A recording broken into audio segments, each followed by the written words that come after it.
Pools is an upcoming PC game from developer Tensuri. It's an open-ended exploration horror game, but it contains none of the hallmarks of most modern horror games that we've become so accustomed to. Other horror games rely on grotesque monsters, eldritch horrors, or threats that are sort of almost human. They firmly root themselves in darkened, oppressive atmospheres, often filled with dust, grime, or gore.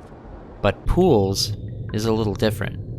Swapped out for monsters, viscera, and the constant threat of death are impeccably clean ceramic tiles, chlorinated pools, and near tranquil stillness. It's almost meditative. You are completely alone. There's no music, no HUD, nowhere to go but right here, and no indication of a world outside of the pools. It almost looks familiar, right? Like this might be a place made for tons of people to come and swim. Maybe it brings back fond memories of a community pool you visited when you were a child.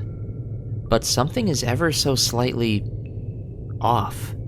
It's just too uncanny, almost alien. There's a part of my brain that can just tell something isn't right here, but I can't verbalize specifically what. Search for as long as you want. You'll never find another soul. You are the only inhabitant, the single conscious observer of this chlorinated purgatory. The silence is deafening, nothing but the sounds of water lapping the tile, dripping from the ceiling. Loneliness quietly wanders through every hall. The heavy isolation weighs me down wherever I go. Though, even still, I can't help feeling like I'm somehow being watched, as if the walls themselves have eyes.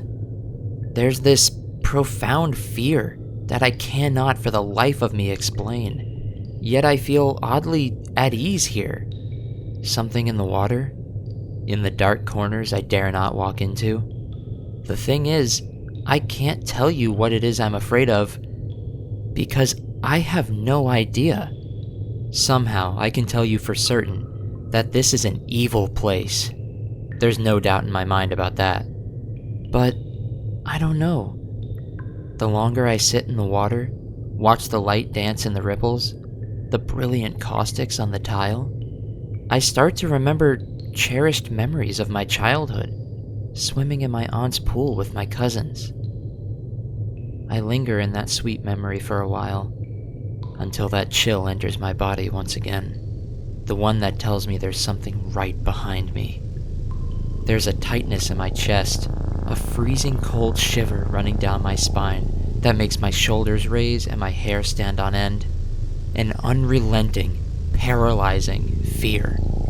Fear that never shows its face. An incomprehensible threat that I can never perceive or understand. A demon whose true form is beyond anything I could ever conceive.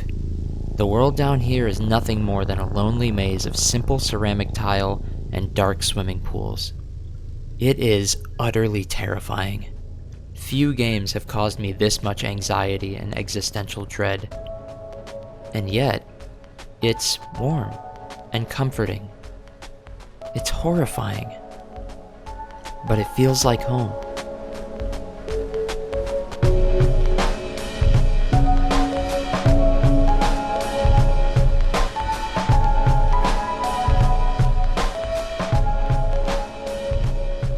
I am very aware that Pools is not the first place that most of you have seen this kind of imagery. If you're fairly active on social media and you enjoy weird 3D art or some good old-fashioned spooky internet content, then you're going to be more than familiar with images like these. But probably less so with the person who made them.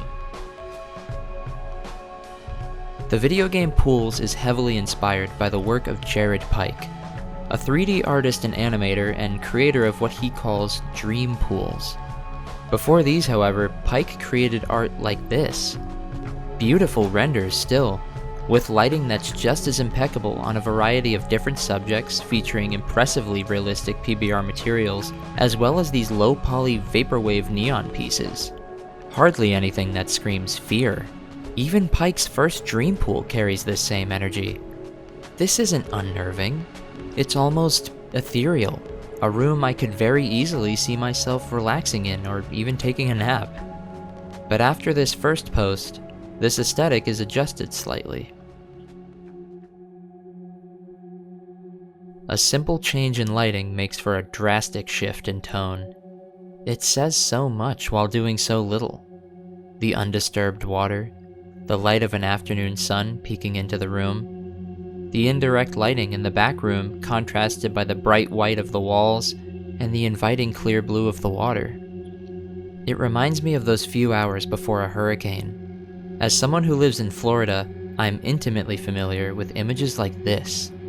Bright, saturated, sunny days at the beach, with darkness and death looming on the horizon. I'm sure that many words come to mind when looking at this piece, but there's one thing I can't stop thinking about. Look at it a little longer. You probably feel it without even realizing. Can't you just feel it? Just how easy it is to place yourself there. These rooms, to my eye, honestly do look like real places. Like a photograph that someone took of another reality. Still distinctly human, but just barely. The loneliness, the indirect lighting and subtle shadowing, the implication of a much darker room just out of sight. Without ever consciously knowing it, the feeling of unease rests just beneath the surface, contained by a barely sound feeling of comfort. The third image of the series pushes that unease even further. A gradual descent into darkness. And it only gets stranger from there. But stranger in a way that's uniquely unexpected. Take a look at some of the comments on these posts. Every fiber of my being wishes that these were real places I could go and trail my fingers along the tiles and just explore. Lose myself. I've definitely had dreams inside these rooms before. It's incredibly eerie, but beautiful how you made these. I honestly wish they were real. They bring an unsettling comfort to me. These liminal pools are so uncanny, like places I've seen in my dreams for over 4 decades. I've often wondered, are they a common vision to others, or is it just coincidence? These images evoke such a strong feeling of nostalgia. I wish these places were real. I imagine they're all at like that perfect, slightly warm temperature you get in an indoor swimming pool. I imagine being in a nice pair of swim shorts and a bottle of ice water in one hand, and then you could just spend hours swimming in them and exploring them.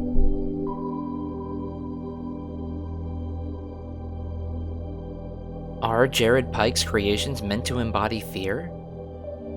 Are they meant to bring comfort? Or is it some weird, third, more metaphysical emotion? When asked a similar question for Design Boom magazine, this was his response. The series is primarily about the intersection of nostalgia and eeriness.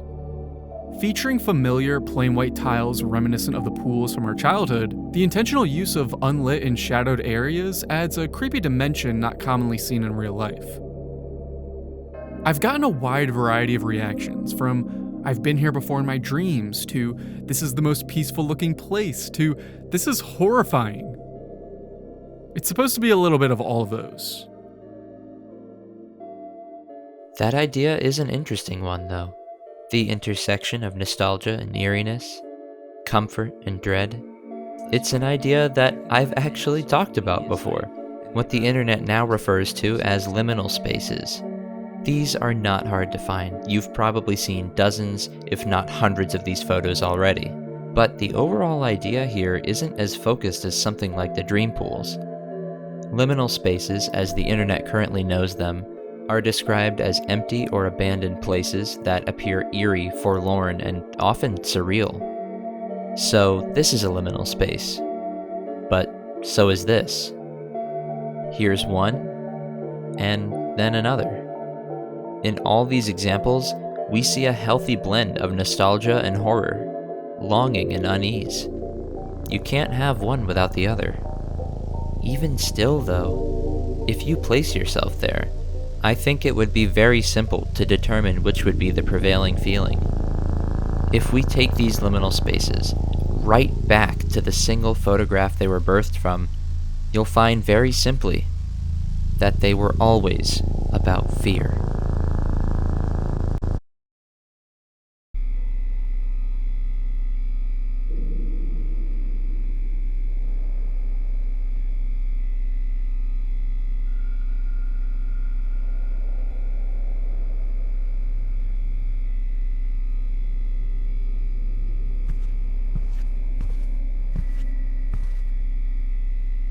I am probably the billionth person on this website to talk about the Backrooms, but please, stay with me, I promise it's gonna make sense. The original post that started off the whole concept of the Backrooms reads as follows.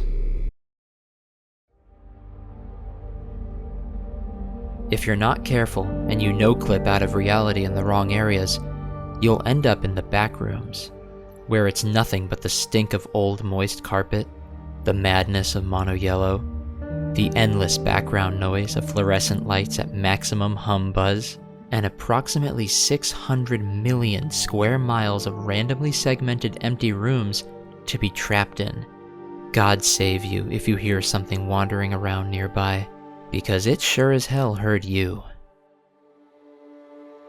Remove the text from the image it was posted with, and the countless other pieces of media that build upon it, and this almost reads like a joke. An infinite purgatory of musty offices with annoyingly loud ceiling lights? The madness of mono yellow? I mean, come on. It really is funny if you stop and think about it. But that last simple sentence is what elevates this as a genuinely great premise for a horror story. We don't know what they're referring to. And we most certainly don't know the full extent of what will happen if we're discovered by this unknown. Though it almost certainly isn't anything good. And all of that occurring within something as simple and familiar as an empty office. One with the lights still on. A place that's empty, but shouldn't be. Abandoned, but only recently. It's subtle, but it's enough to lend another layer of creepiness as opposed to something that outwardly shows the scars of its long-term abandonment. The haunting distinction between a dead body that's still warm and a rotting corpse. The oppressive atmosphere, the disquieting thought that you may not be totally alone, and the sinking feeling of knowing that nowhere is truly safe. That at any given moment there could be something right behind you, watching your every move, and you'd never know it. The raw terror that must plague someone trapped in this hell. To be constantly on edge, never knowing if you're currently being hunted or what you could even be hunted by.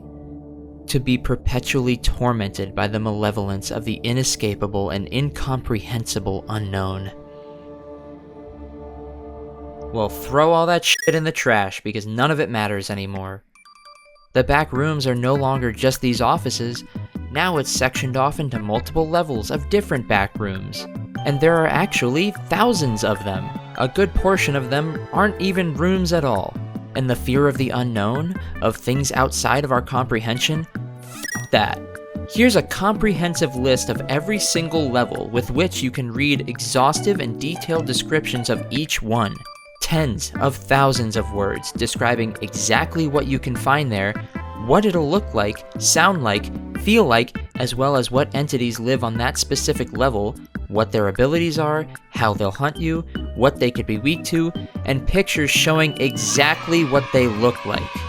Oh, you thought the original post was alluding to some unimaginable evil entity that stalked the halls and could be just around the corner at any given moment?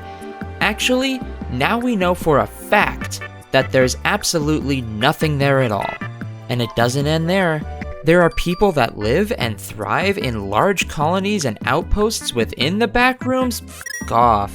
You want mystery? Not here. Psychological horror and dread that makes your mind race? Sorry. You want fear that keeps you on edge and constantly guessing? Nope. That perfect blend of familiarity and uncanny terror are completely gone, thanks to the avalanche of details and info that continues to be posted ad nauseum. believe me, I never want to be the one who crushes someone's creativity. I typically encourage this kind of thing. But these expansions and addendums demonstrate a complete lack of understanding of the original source material. The plot has been completely lost. All of this, it takes the magic away, ruins the mystery. It completely misunderstands the original premise of the Backrooms. The thing that made it unnerving and intriguing in the first place was that it's completely unknowable. This throws away something genuinely fascinating and replaces all of it with predictable, uninteresting, trite horror tropes that are a dime a dozen, and somehow even still crushes all of that under an ocean of mind-numbing and honestly trivial details. We took a genuinely great horror story and stretched it past its limits, squeezed the life out of it until it became something it never was. We were in such a rush to add in all this extra lore, fill in every single blank, that we forgot that the absence of all of that is what captivated us in the first place. And now we can never get that back.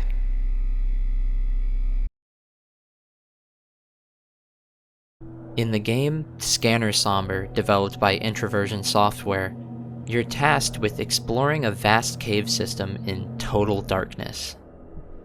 When I say total darkness, I really mean that. With your naked eyes alone, there is nothing that can be perceived visually.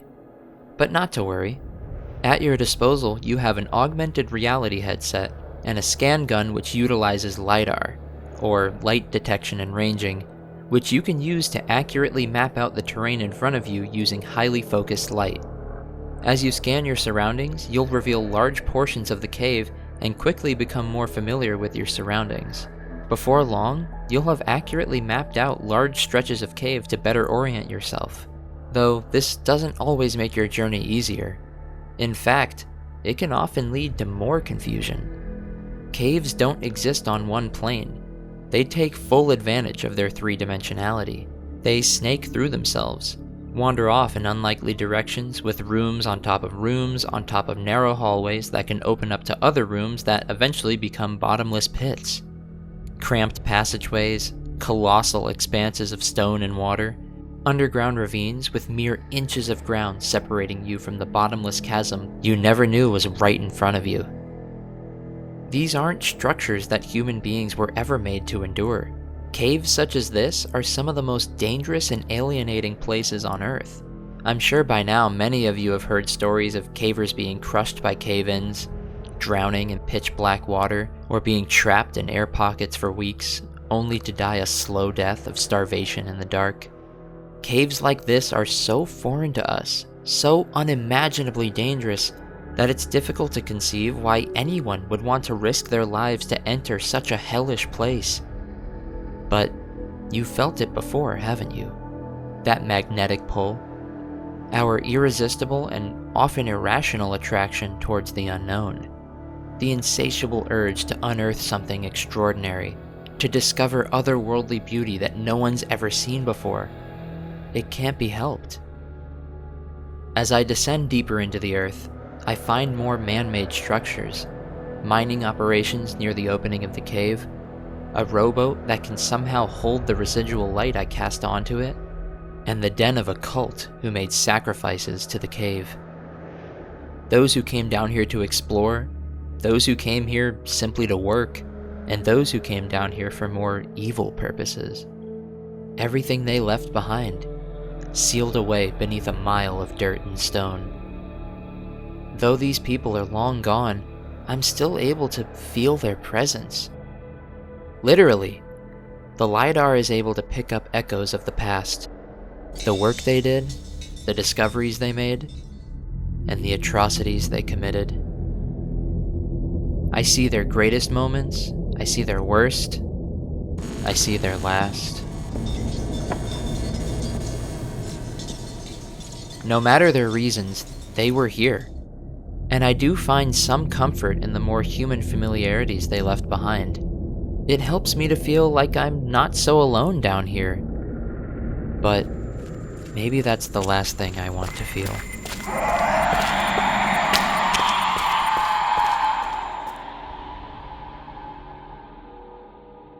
These are not places that were made with human beings in mind. It is death, beautifully manifested in cold, wet stone thousands of feet below the surface, in the paralyzing blackness of the deep. And yet, we're drawn to it like a moth to a flame, risking everything for a chance to find beauty in the eyes of death. No matter how hard we try to ignore it, there are few still that cannot help but answer the call of the abyss. Nobody had been as deep as this for thousands of years. I was utterly alone. No call for help would ever reach the surface. My friends all told me I was crazy. My wife couldn't understand the obsession.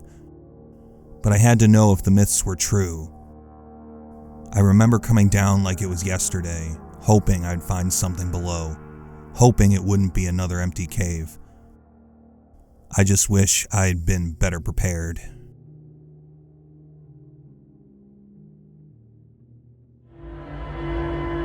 Control is suffering under conditions of absolute reality, trying to comprehend the incomprehensible, the obsessive pursuit of attempting to know things that are beyond human understanding, the things that are simply too great and too terrible to be understood. Control is pulling back the curtain and realizing that the curtain was never there in the first place. A government agency, the Federal Bureau of Control, establishes itself within the Lovecraftian equivalent of a haunted house, the oldest house, and tasks themselves with the impossible: contain and study paranatural and extra-dimensional phenomena. They make contact with an entity from the astral plane known only as the Board, one that seemingly works with or controls the FBC through a director of their choosing, a human face to conceal the ones that are truly in control. And they do all of this while simultaneously keeping the general public blind to the true nature of reality, to not upset the established order, even if that order is protected by a worryingly thin line. The oldest house has the jarring ability to simultaneously size you up and scale you down, both figuratively and literally. It is a dangerous place of heavy, stark contrasts, existing within the false confines of uniformity and strict government control. The oldest house wears this uncanny and nearly convincing mask of familiarity, one of smooth concrete, modular offices, empty lobbies and waiting rooms, ornate brutalist architecture, accenting every inch of vacant bureaucracy. But of course, it's all a thin veil for what hides deep within, though maybe not deep enough. The stink of old carpet, the madness of cold gray, the endless background noise of fluorescent lights, and the disembodied voices of people corrupted by the hiss, extra-dimensional entities that can only be described as paranatural demons. That familiarity almost makes you feel at home here. How could an immaculately clean and honestly beautiful office building pose such an existential threat? It couldn't, right? There's a perceived predictability here, like we should always know what to expect, never be caught off guard. It's just so almost normal. Maybe you've seen this in a dream. Maybe you really have been here before, or someplace like it, a kind of virtual out-of-body experience. Because of this, we have preconceived notions of what we'll find on the other side of every closed door. More offices, another hallway, someone working quietly at their desk or too busy on the phone. Sure. But with every step, we're shown how in over our heads we are. Those presumptions are obliterated when every new open door reveals more scientific laws of nature being so easily broken. The fabrics of our reality being ripped to shreds. The further we push, the more we realize that we have no idea the magnitude of what we're truly dealing with. We are very much out of our wheelhouse, far behind enemy lines. The Bureau found the oldest house, a place of power with ties to entities and dimensions too complex for us to ever wrap our brains around. and tried to establish themselves within its four-dimensional walls, take control of what cannot be controlled. Day after day, they lose ground in the unwinnable battle against existence, lose themselves in the pursuit of this unobtainable knowledge, being consumed by the cancerous growth of the hiss.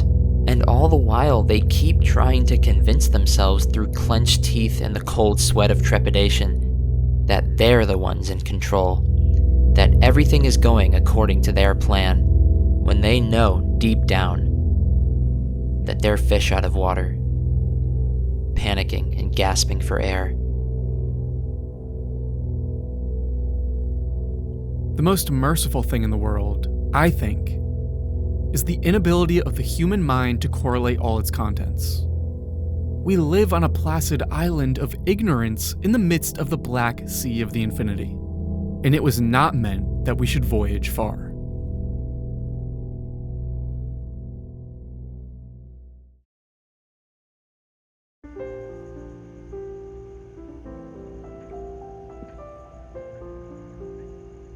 Things have gotten pretty dark, so I thought it might not be a bad idea to come out here and just get some fresh air, take a little break. You know what I love? Mountains. Who doesn't love a good mountain? Scroll through any of your social media, Facebook, Instagram, it doesn't matter. You're gonna find some of your friends posting pictures of themselves having the best time in the mountains. I have always loved the mountains, but there was a time where maybe I didn't love them as much as I could have. A bit of backstory. I have a health condition that makes me a little more prone to passing out than most people. I still remember my senior year of high school. I think I passed out like 7 times that year. And don't worry, things are much better now. I don't faint nearly as often as I did. But it was bad for a while. So bad, in fact, that it actually gave me a pretty sizable dose of agoraphobia for a very long time. I had this just irrational fear of being more than 30 minutes away from my house. I know that sounds so stupid, but that's genuinely how I felt. I thought that if I was anywhere away from the safety net of my own home, if something bad happened to me, I don't know what I would do.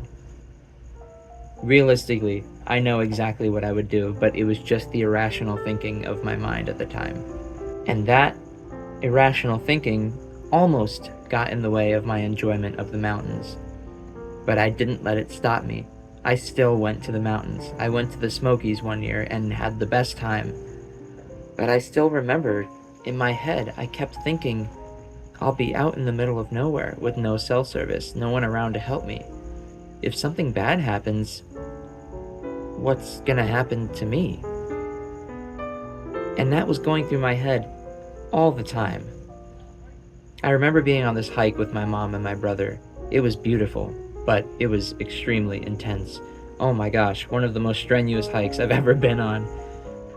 We got down, made it to this beautiful waterfall. It was incredible. And then made our way back up. And on our way back up, I remember I got the tunnel vision. I felt the nausea that feels like it's in every part of your body. I felt lightheaded. I reached down into my back. The only water bottle I had was frozen. I had nothing to drink.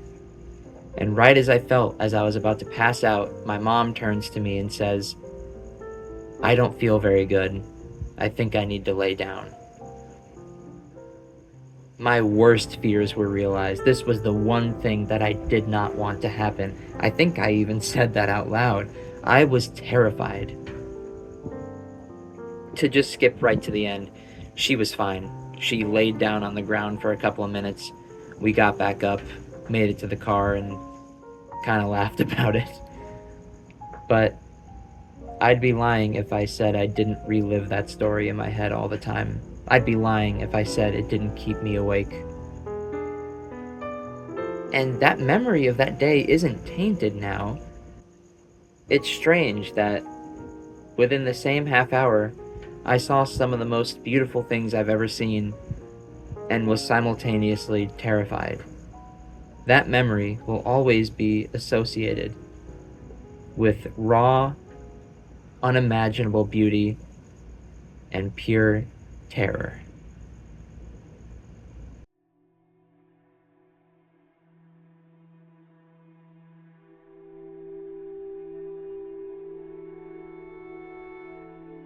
In Jeff Vandermeer's Annihilation, the world is changing in ways that are difficult to describe. A large region of coastline, known as Area X, has been completely taken over, sectioned off by an extraterrestrial entity that exists far outside our current understanding of biology, growing and mutating, unchecked like an aggressive cancer, a never-before-seen alien affliction plaguing the land. But really, affliction or plague may not even be the proper words to use here. It's difficult to say if this growth is malignant or if it just simply is. This extraterrestrial anomaly is experiencing rapid growth and steady outward expansion, all the flora and fauna of the region assimilating together to create new life forms, becoming less and less recognizable and moving exponentially towards something more distinctly alien. Many expeditions have gone past the border and ventured deep within Area X, though none have returned. That brings us to our protagonist. Referred to only as the biologist, she delves deeper than anyone before her, surviving against all odds in this alien landscape, and uncovering things that were probably better left a mystery. It's an intriguing setup, and one that's expanded on masterfully in the film adaptation. But there is a major distinction the film has from the book, and that would be how it handles its ending. The biologist, or Lena, finds the source of what the film calls the Shimmer, the entity that's been mutating the region beyond recognition, inside an abandoned lighthouse. For this lighthouse being the epicenter of the Shimmer, it's incredibly still. It nearly seems dead. That is until Lena notices the tunnel. A call that can't be ignored. That very same magnetic pull. She descends down into the dark, and what she finds truly defies any explanation.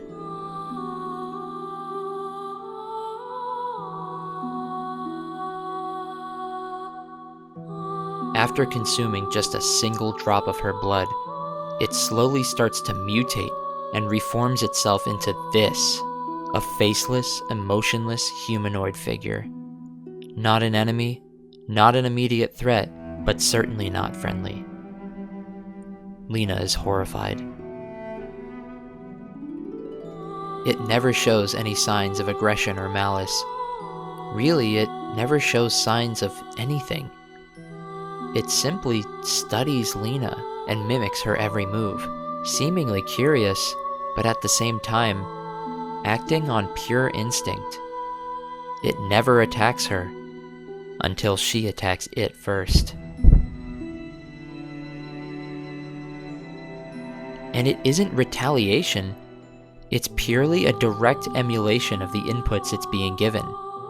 It doesn't view her as a threat, yet all it's been shown is fear and violence. As this dance of assimilation continues, the figure's movements become closer to Lena's, its body language replicating hers almost perfectly. And when they finally make contact, it fully becomes her, embodying her looks, her mind, her fears. Lena is trapped, staring at a perfect living replica of herself. She knows the only way out. She leverages her fatal flaws as an imperfect human being, the human predisposition to violence, fear of what we don't know, fear of ourselves, and our innate human impulses of self-destruction.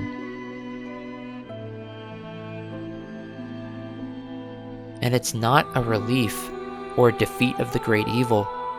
This isn't something that anyone comes back from. We're left with a feeling of profound uncertainty and sadness over the loss of something that, for as much of a threat as it was to us, was truly beautiful. How many times do I have to relive this?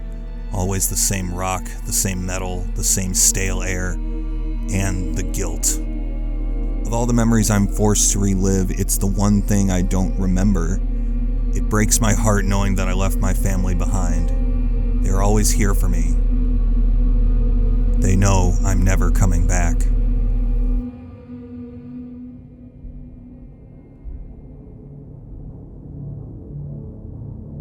There's an interesting similarity that all these works share. Some could call it a coincidence, but I think that would be incredibly naive, and almost a disservice to the deliberate story being told here. The finale of Scanner Sombre shows us the protagonist's family, heartbroken after they never resurfaced from the cave, presumably succumbing to it, just before we're sent soaring back through the sea of light we've amassed over what feels like a lifetime in the depths. All the way back at the outset of our journey, we're forced to reconcile with the fact that we must remain in the cave for eternity, forever reliving the deaths of the miners, the victims of the cult, forever reliving that ascent to the surface, only to be pulled back again and again. We've become what we're so terrified of, our worst fears fully realized in the abyss. In the original book of Annihilation, the biologist, after losing her entire expedition, travels to the Lighthouse. She confronts the entity known as the Crawler, a being that is impossible to describe, shapeless, constantly shifting, blindingly bright and deafeningly loud, defying all earthly notions of sentient life, a terror that truly defies comprehension. It is a brutal attack on the senses, one that sends the biologist into a torturous cycle of losing and regaining consciousness. After barely escaping this confrontation with the Crawler, the biologist re-emerges from the tower, where she then decides that she will remain in Area X, welcome the solitude, embrace the alien beauty that she's, in a way, been blessed to be able to know. She follows the coastline, battered, broken, and filled with unanswered questions, unsure if she's even fully herself anymore, or if she too has been assimilated. Jessie Faden, after fighting her way into the deepest chambers of the oldest house, finally finds what she's been searching for. Her younger brother, Dylan. Too dangerous, too powerful, so corrupted by the hiss that he must be contained within bulletproof glass. After almost losing her body to the hiss, nearly being corrupted herself, Jessie gains the strength to fight back and close the hole that let the hiss in to begin with. But nothing is ever that simple. There's still work to be done. Jessie is the new director of the Federal Bureau of Control. She couldn't leave even if she wanted to. But that's the thing. She doesn't want to. That's just it. The cave was always going to be inescapable, the magnetic pull too powerful to ignore. Through her confrontation with the Crawler, the biologist loses a piece of herself to it, emotionally, physically, and metaphysically. There would be no escape. A part of her will always remain within Area X, just as Area X will never abandon her. Jessie, after closing the portal to the astral plane, believes that the mess that is the Federal Bureau of Control will always be her mess to clean up. She's become a permanent and important component of the oldest house, even remarking that it now feels more like home than any place else.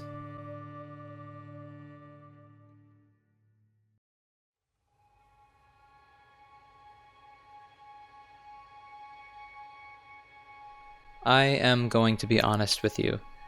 I have never had this much trouble writing for a video like I did with this one. But it kinda comes with the territory. Trying to describe things that are indescribable with human language, it was always going to be an uphill battle. I always try to look for the big picture in these things, some unifying message, the heart of everything that's going to wrap it all up perfectly in a nice pretty little bow. I chased it for so long. Endless night into endless night, I laid awake in bed, just racking my brain, trying to figure out what it all means. But that's kind of the essence of all of this, isn't it? Don't you see? That's the point. This was never about conquering anything. There is no answer to find. We're endlessly fascinated by the things we can't explain, blindly searching for what can't be found, because it's in our nature. True horror of the unknown is terror in its purest form. A shapeless, formless manifestation of absolute reality, one that human beings were never meant to understand. And part of that terror is accepting the fact that there are things in this world that are too great and too terrifying for us to comprehend. It is horrifying, but it's also sublime. True unparalleled magnificence. To know that there will always be just a little bit more mystery for us to try and solve. To come face to face with the colossus that is true reality. The oldest house will always be an exciting, morbid fascination. Area X is wondrous escapism into a hell of otherworldly beauty. Jared Pike's art is both bone-chillingly eerie and endlessly comforting. There isn't a reason why. And I don't think there should be. It isn't an answer that can be found. It's not a victory that can be won or an evil that can ever be defeated. It's the certainty of uncertainty, humanity against the infinite. It is the welcoming embrace of pure inevitability beyond our wildest dreams. And it is both horrifying and beautiful.